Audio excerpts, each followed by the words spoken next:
Buenos días a todos y todas. Es un placer estar aquí con ustedes en HCH Matutino.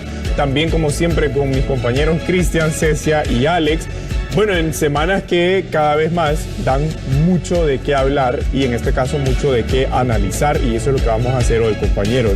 Vamos a hablar de la jugada política detrás del antejuicio a los magistrados del Tribunal de Justicia Electoral y el papel de la Corte Suprema de Justicia, que cada vez más tiene protagonismo político, porque no podemos desconocer, más allá de la naturaleza de la acción que se presentó, que bueno, todo esto está o es parte de un mismo entorno político electoral. Así que, si les parece, empezamos de lleno.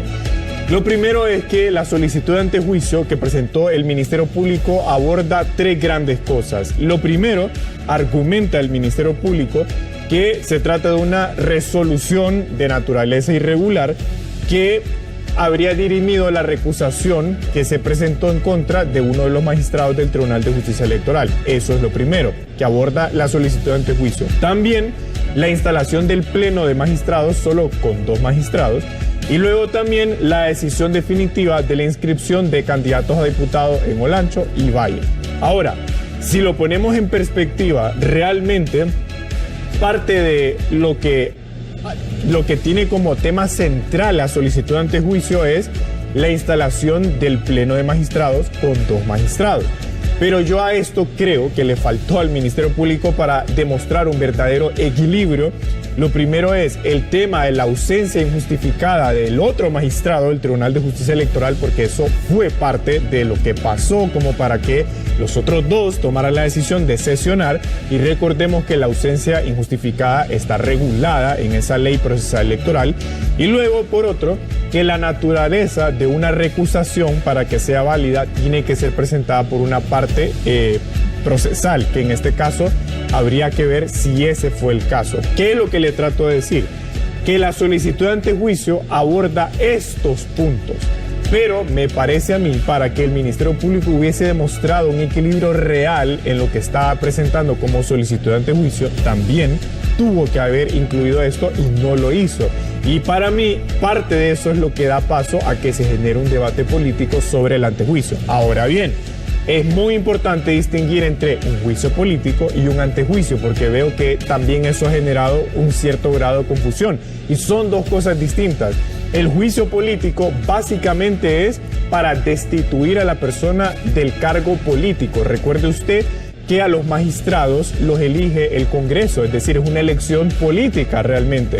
Por ende, el juicio político tiene algunas causales, es el Congreso el que lo determina, pero al final eso solamente da como resultado la destitución política, y luego de eso las personas pueden ser acusadas y ahí van a ser juzgadas como usted y como yo, es decir, como cualquier persona, no como un alto funcionario, que ahí es donde entra el antejuicio. El antejuicio básicamente es un proceso que, por su condición de magistrados, porque al final es un tribunal de justicia electoral, tienen un fuero especial que tiene que ser levantado para que proceda el proceso, además, especial de juzgamiento de alto funcionario. Es decir, el antejuicio no les quita a ellos la condición de magistrados, sencillamente es como una autorización para que ellos puedan ser juzgados, pero manteniendo su condición de magistrados del Tribunal de Justicia Electoral. Ahora, yo les había dicho a ustedes que con los amparos, que si ustedes recuerdan se presentaron en las últimas 2 semanas, la Corte entró en el juego político. Ahora, estos son los magistrados de la Sala de lo Constitucional, que los amparos que se presentaron van a dar a esta Sala de lo Constitucional. Pero vean ustedes, más allá de que ese es la Sala de lo Constitucional, aquí en pantalla tenemos el pleno completo de los magistrados. Es decir, aquí está la correlación de fuerzas actual, donde no podemos desconocer, bueno, cada partido político peleó por una cuota de magistrados que usted la ve en pantalla. Ahora bien, ¿qué pasa con el antejuicio? Bueno, el antejuicio, como estamos hablando de magistrados del Tribunal de Justicia Electoral, el antejuicio se sigue ante magistrados de la Corte Suprema de Justicia, nada más que sigue la estructura que usted ve en pantalla, es decir, se conforma un tribunal ad hoc que conoce la solicitud de antejuicio. en contra de la resolución de si procede o no procede el antejuicio, se puede presentar una apelación a una Corte de Apelaciones, pero que también está conformada por magistrados de la Corte Suprema de Justicia. Y también el Código Procesal Penal dice que se puede presentar incluso en contra de la apelación un recurso de amparo, que ahí entra otra vez la Sala de lo Constitucional. Entonces, usted puede ver que básicamente la Corte está de cabeza en este tema, pues en el marco del proceso electoral. Ahora bien, ¿qué pasó ayer con el tema de los magistrados integrantes? Bueno, vamos a ver si se mueve la pantalla, compañeros, creo que se quedó congelada ahí. La vamos a volver a conectar.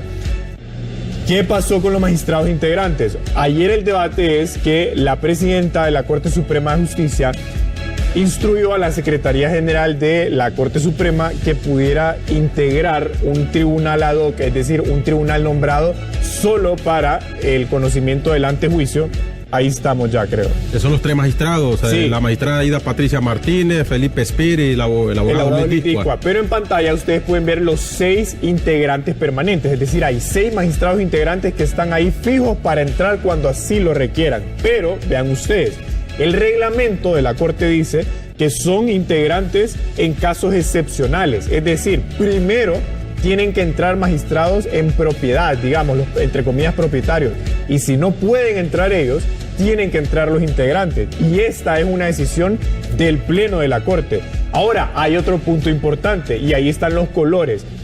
¿Cómo creen? Obviamente hay que esperar que deciden, pero la presidenta de la Corte Suprema de Justicia, muy astutamente, desde mi punto de vista, nombra un tribunal que le va a asegurar que no le va a dar paso a una derrota político-judicial. También hay que ser muy pragmáticos en eso, por un lado. Ahora bien, voy cerrando con esto. El antejuicio al final es algo que está pidiendo el Ministerio Público, pero si el objetivo es dejar fuera de la jugada a los magistrados del Tribunal de Justicia Electoral, primero tiene que pasar el antejuicio y luego el proceso de juzgamiento de altos funcionarios.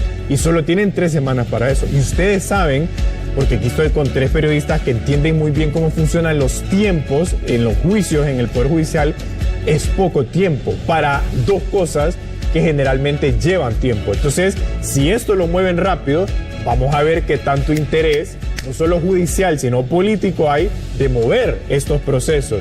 Y también les digo algo, y solo cierro con esto, si se da vía luz verde al antejuicio, viene el proceso de juzgamiento de alto funcionario, que sigue esta estructura que ustedes ven en pantalla, que también todos esos son magistrados de la Corte Suprema de Justicia. Entonces, ¿qué es lo que pasa?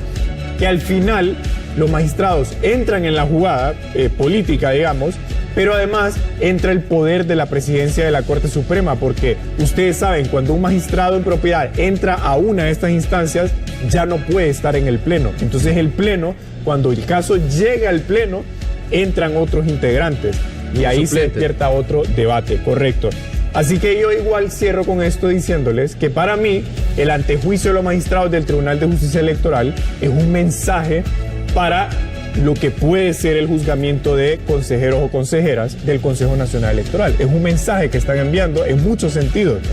¿Por qué? ¿Y qué hay detrás? Para mí, la declaratoria de resultados de las elecciones generales. Es decir, si un magistrado bajo este modelo queda fuera de su cargo temporalmente, lo mismo puede pasar con un consejero si le presentan un caso penal. Y si quedan fuera, el Congreso Nacional es el encargado de nombrar a los sustitutos, ¿no? Pero ese sería el caso, Cristian, si hay un juicio político. Es decir, en un antejuicio ellos no pierden el cargo. Una vacante pues, del Congreso Nacional. Exacto. Ahora, me llama la atención, Rafa, porque según el artículo 420, 421 y 422 del Código Procesal Penal, la presidencia de la Corte Suprema de Justicia argumentó en estos artículos la prerrogativa que le permite a la presidenta como tal hacer uso de ellos para nombrar a estas personas. Y lo que usted mencionaba de que no hay tiempo porque estamos a escasas 3 semanas para el 30 de noviembre, y yo le digo, es que en el caso del Tribunal Supremo de Justicia Electoral que estamos hablando esta mañana, no piensan en el 30. Recuerde usted que el Tribunal de Justicia Electoral no resuelve el 30, resuelve post. Es después. O sea, están asegurando algo que va a pasar después. Entonces no es que afecta o que porque hay 3 semanas a llegar al 30 de noviembre.